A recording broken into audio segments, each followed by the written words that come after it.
When people hear the name Bruce Lee, they think of speed, power, and unmatched skill.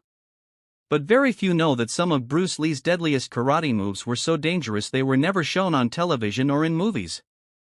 These were real combat techniques designed to end a fight instantly, often with brutal results. Today, we reveal Bruce Lee's secret arsenal, the moves that could cripple, paralyze, or even kill, and why the world wasn't ready to see them.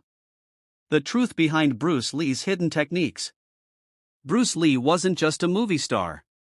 His true identity was that of a martial arts innovator, someone who broke traditional rules to create a style purely focused on real combat. His philosophy, Jeet Kune Do, blended karate, boxing, fencing, and other disciplines into one explosive form of self-defense. But not everything Bruce practiced made it to the big screen. Studios and networks avoided broadcasting techniques that could encourage dangerous street fights or result in severe injuries. That's why some of his deadliest karate moves remained locked away, either taught only to his closest students or practiced behind closed doors.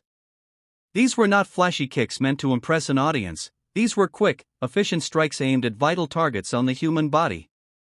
Why these techniques were considered too deadly? In martial arts, there's a line between sport and survival. Karate, especially the type Bruce Lee adapted, walks that line.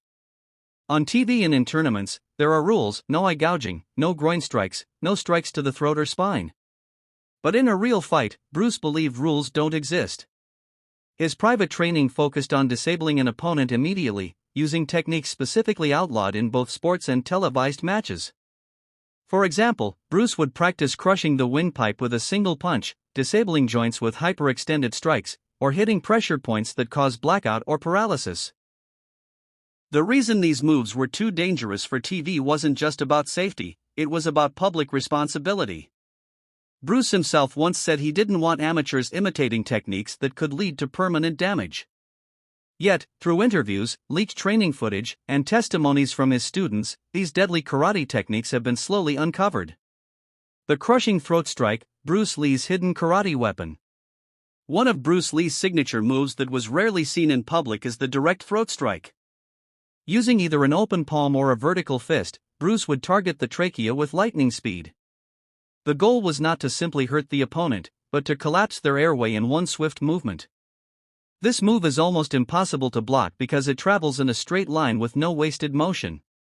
In karate, this is sometimes referred to as the nukite or spearhand thrust, but Bruce modified it. Rather than extending the fingers, which can injure the hand, he would use the base of the palm or the first two knuckles, driving them wide.